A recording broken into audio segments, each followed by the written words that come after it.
अस्सलाम वालेकुम, welcome to Mehru network. Mehru network में हम आपको इमोशंस के बारे में पहले बता चुके हैं कि वो क्या होते हैं। इसके अलावा गुस्से और उदास होने के इमोशंस को कैसे एक्सप्रेस कर सकते हैं या कैसे उनका इजहार कर सकते हैं, उसके बारे में भी हम आपको बता चुके हैं। आज जिस इमोशन के बारे में हम बात कर रहे हैं वो है खुशी या मोहब्बत का जज्बा या एहसास।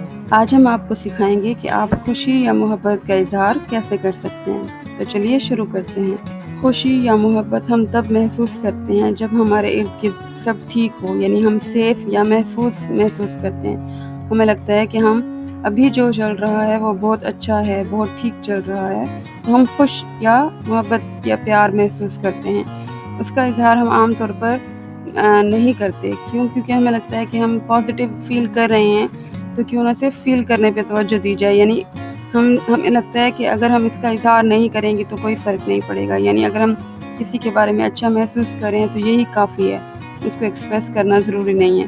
हालांकि ये गलत है। अगर हम एक्सप्रेस करते हैं तो हमारे रिलेशनशिप्स या हमारे ताल्लुकात मजबूत होते हैं। दूसरे बंदे तक ये बात पहुंचती है कि हम उनकी मौजूदगी में हम सेफ या खुश महसूस करते हैं। तो इसीलिए इन फीलिंग्स को एक्सप्रेस करना या इनका इजहार करना भी ज़रूरी है। मोहब्बत या खुशी के इजहार के जो तरीके हैं उनको हम लव लैंग्वेजेस कहते हैं। लव लैंग्वेज मतलब प्यार की या मोहब्बत की ज़ुबान। जैसे हमारी आम दूसरी ज़बानें होती हैं, उनको हम क्यों यूज़ करते हैं? ताकि हम अपने एहसासात, अपने ख़यालात दूसरे लोगों तक पहुंचा सकें। तो अगर हम अपना प्यार, अपनी मोहब्बत दूसरों तक पहुंचाना चाहते हैं तो उसके लिए जो लैंग्वेज होती है उसको लव लैंग्वेज कहते हैं। इसके आम तौर पर 5 तरीके हैं। जैसे हम आम लफ्ज़ों को बड़ों के लिए डिफरेंट लफ्ज़ यूज़ करते हैं, यानी आप, अपने लिए दूसरा लफ्ज़ यूज़ करते हैं, मैं, हम। तो वैसे ही लव लैंग्वेज मुख्तलिफ लोगों के लिए मुख्तलिफ लव लैंग्वेज हम यूज़ करते हैं। ये 5 मुख्तलिफ लव लैंग्वेजेस हैं। आम लैंग्वेजेस का तो हम सीख लेते हैं कि कौन सा लफ्ज़ किसके लिए यूज़ कर रहे हैं, लेकिन लव लैंग्वेज में हम कैसे चूज़ करेंगे कि कौन से बंदे के लिए कौन सी लव लैंग्वेज ठीक है।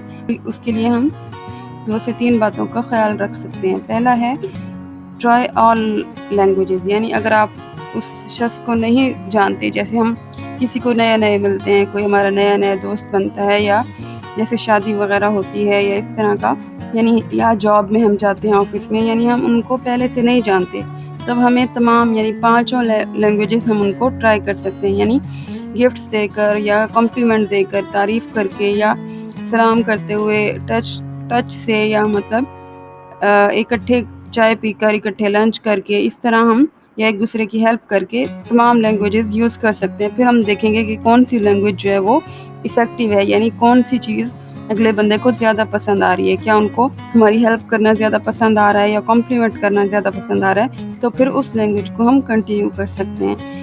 दूसरा ख़्याल जो है कि हम जिन लोगों को पहले से जानते हैं, जैसे फैमिली मेम्बर्स हो गए या पुराने फ्रेंड्स हो गए, तो उनको फिर एक्सप्रेस करने के लिए हम जानते हैं कि जैसे हमारी अम्मी होती हैं, कि हमें पता है कि उनको पसंद है कि किचन में हम उनकी हेल्प करवा दें या उनको हम कॉम्प्लीमेंट कर दें कि आप आज प्यारी लग रही हैं, तो उनके लिए ख़ास लव लैंग्वेजेस होती हैं। तो हमें दूसरी की बजाय एक लव लैंग्वेज पर तवज्जो देनी चाहिए, क्योंकि हर बंदे के लिए ज़्यादातर एक ही लैंग्वेज इफ़ेक्टिव होती है, बाकी उनके लिए ज़्यादा इफ़ेक्टिव या मौसर नहीं होती।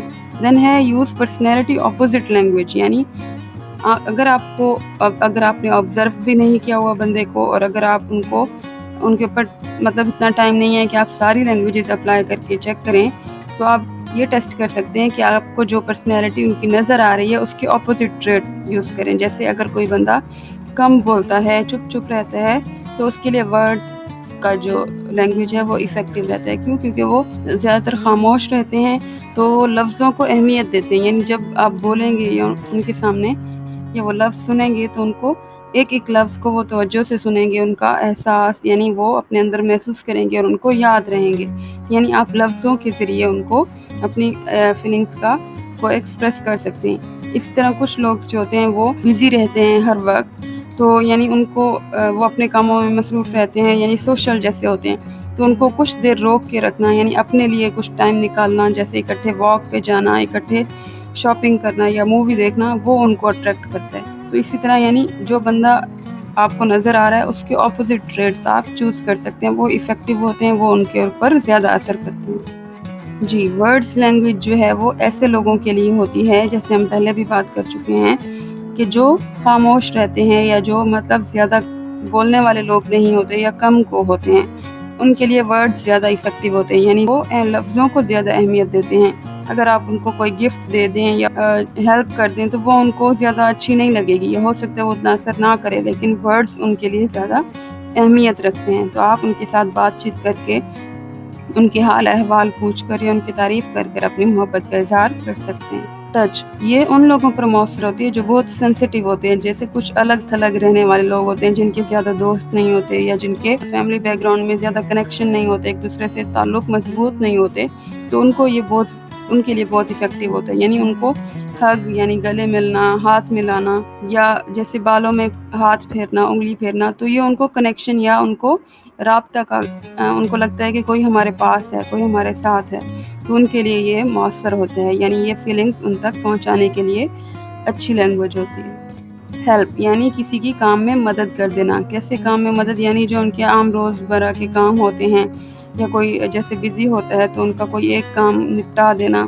تو اس طرح کی ہیلپ جو ہے وہ مؤثر ہوتی ہے۔ یعنی یہ والی لینگویج ان لوگوں کے لیے مؤثر ہوتی ہے جن کو ہم کہتے ہیں سیلف میکر، یعنی جو زیادہ تر اپنا کام خود کرتے ہیں، جو لوگوں سے ہیلپ مانگنا پسند نہیں کرتے۔ لیکن اگر آپ ان سے محبت کرتے ہیں یا آپ ان کے موجودگی میں خوشی محسوس کرتے ہیں، تو آپ ان کی ہیلپ کر کے، یعنی وہ مدد نہیں مانگتے لیکن پھر آپ اپنی طرف سے ان کی ہیلپ کر کے آپ ان کو لو لینگویج ایکسپریس کر سکتے ہیں۔ یعنی فار ایگزامپل کوئی سو کر اٹھتا ہے تو آپ ان کے لیے ناشتہ بنا دیں یا چائے بنا دیں، اس طرح کی لو لینگویج ان کو محسوس ہوگا کہ آپ ان کو جانتے ہیں، یا آپ کو پتہ ہے کہ وہ اس وقت مطلب ان کو کیا چیز ضرورت ہے اور آپ اس کا خیال رکھ رہے ہیں، تو وہ ان کو ہمیشہ یاد رہے گی وہ آپ کی بات۔